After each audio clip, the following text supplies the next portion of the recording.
जो एसेट्स हैं डिक्लेरेशन के हवाले से आईएमएफ की जो कंसर्न्स बार बार सामने आ रहे हैं, क्या अब इस पर कोई एहतशाम साहब हुकूमत कुछ सोच रही है? कब तक इन मामलात पर प्रोग्रेस हमें नज़र आएगी, कोई डेवलपमेंट होगी? और दूसरा, ये जो एक्सटर्नल डेट्स हैं,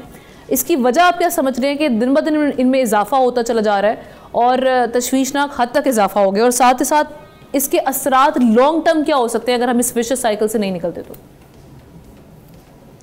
आमना पहले बात कर लेते हैं एसेट डिक्लेरेशन की जो सिविल सर्वेंट के बारे में है 2000 अपना ग्रेड 17 से ग्रेड 22 तक के लिए। देखिए, अब जिस तरीके से ख़बरें आ रही हैं कि हमारे वज़ीर ख़जाना ने उनसे कहा है कि जी थोड़ा टाइम हमें दे दें, और ये बाकायदा वो कहते हैं जी फॉर्मेशन इसकी नहीं, आप एसेट डिक्लेरेशन का कोई मैकेनिज़्म जो बनाना है वो बना के दें। देखिए आमना, बुनियादी तौर पे ये बात हमें सबको ध्यान में रखनी चाहिए कि ये जो $7 बिलियन का पाकिस्तान का ये प्रोग्राम 3 साल का था और चल रहा है हमारा, ये इसकी एक की शर्त थी, की कंडीशन थी कि आप ये जो आपके सिविल सर्वेंट्स हैं ग्रेड 17 से ग्रेड 22 तक के, इनके अपने इनकी फैमिलीज़ के सारे एसेट्स जो है ना आप डिक्लेयर करेंगे कि इनके मुल्क के अंदर मुल्क के बाहर कहाँ जायदादें हैं। तो देखें आमना, ये तो सीधी सी बात है। मैं तो ये कहूँगा कि अगर ये लफ्ज़ को गलत नहीं है तो ये दुम पे पाँव रखा गया है सिविल सर्वेंट्स की ना। अभी देख लें, एक मुद्दत तक हुकूमत पाकिस्तान ने इसको अवॉइड किया, और जब बहुत प्रेशर आया तो फिर आपने देखा कि ये बाकायदा एक 1973 का जो ये सिविल सर्वेंट एक्ट है ना, उसमें अमेंडमेंट की गई और 2025 में ये नई अमेंडमेंट आई थी, और ये कहा गया था कि जी ये एसेट डिक्लेरेशन होगी और सारी तफसीलात जो है ना बताई जाएंगी जो हमारे ब्यूरोक्रेट्स हैं। लेकिन अभी तक इसको अवॉइड किया गया। नतीजतन आपने देखा कि अब जितनी सख्ती के साथ उनका पैगाम आया है, अब ये कितना टाइम लेते हैं, क्या करेंगे। स्टैटिस्टिक्स डिवीज़न से पूछा जाए तो वह भी यही कहता है कि जी इस पर अमल दरामद होगा, लेकिन नहीं हो रहा। वजह यही है कि ब्यूरोक्रेसी ख़ुद इसको जो है ना वो रजिस्ट कर रही है, वो अपने तौर पे नहीं चाहती कि ये सारी चीज़ें सामने आएँ। जबकि आईएमएफ कहता है कि जी आप वाकई आप कर चाहते हैं कि आपका फाइनेंशियल डिसिप्लिन हो, गवर्नेंस आपकी बेहतर हो, अकाउंटेबिलिटी हो आपके जितने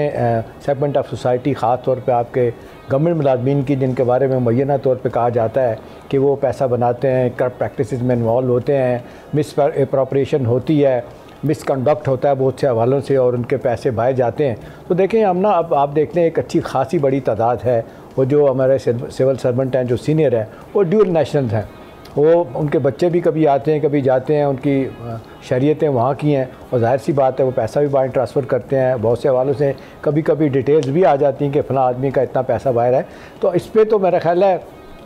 आईएमएफ ने, मैं तो ये कहूँगा कि आपके मेरे लिए बहुत अच्छा किया है कि भी हमारा जो कहा जाता है कि जी हमारे फंड साइफन ऑफ होते हैं, हमारी जो है ना फाइनेंशियल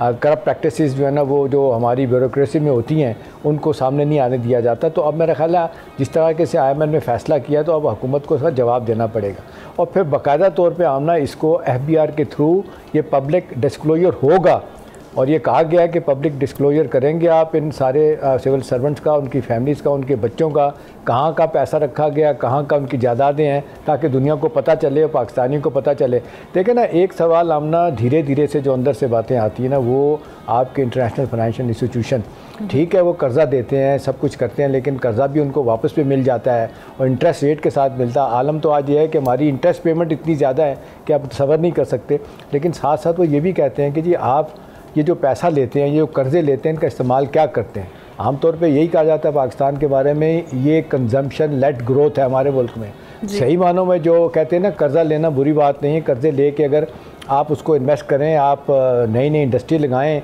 नए नए प्रोजेक्ट खोलें, तो वही है कि वो आपको फ़ायदा देंगे, कर्ज़ा भी उतरेगा, मुल्क में तरक्की भी होगी, जॉब क्रिएशन होगी और अनएम्प्लॉयमेंट का ख़ात्मा भी होगा। ख़ास तौर पे जो पढ़े लिखे लोग बाहर से यूनिवर्सिटियों से पढ़ के बाहर पे ही और मुल्क के अंदर भी जो हैं उनको को फ़ायदा होगा। तो वो नहीं हो रहा। नतीजतन आईएमएफ, बहुत से वालों से लोग कह रहे हैं कि जो काम हुकूमत पाकिस्तान को करने का है वो आईएमएफ कर रहा है या world bank, Asian development bank अपने कर्ज़ों की शराइत में दे रहे हैं। तो मेरा ख्याल है वक्त आ गया हम ना कि ये बात वाकई, अगर हमने अब डिसिप्लिन फाइनेंशियली अपने आप को डिसिप्लिन करना है, हुकूमत के कर्ज़े भी उस पर भी आते हैं और हमारा रेवेन्यू बढ़ाना है, और जिस तरीके से हम देख रहे हैं कि हमारा पैसा करप्ट प्रैक्टिस में चला जाता है, और ये जिस तरह कहा जाता है हुकूमत माजत के साथ हमारे सरकारी मुलाजमीन के बारे में कहा जाता है कि जी हम काम ना करने की तनख्वाह लेते हैं, काम करने के हम पैसे लेते हैं। ये जुमला आमतौर पे बोला जाता है जितने बड़े बड़े इदारे जहाँ पे बहुत करप्शन है, चाहे FBR है, चाहे वावडा है, चाहे इस्लामाबाद का ये CD है, कैपिटल डेवलपमेंट अथॉरिटी है, इतना बाकी इदारे हैं,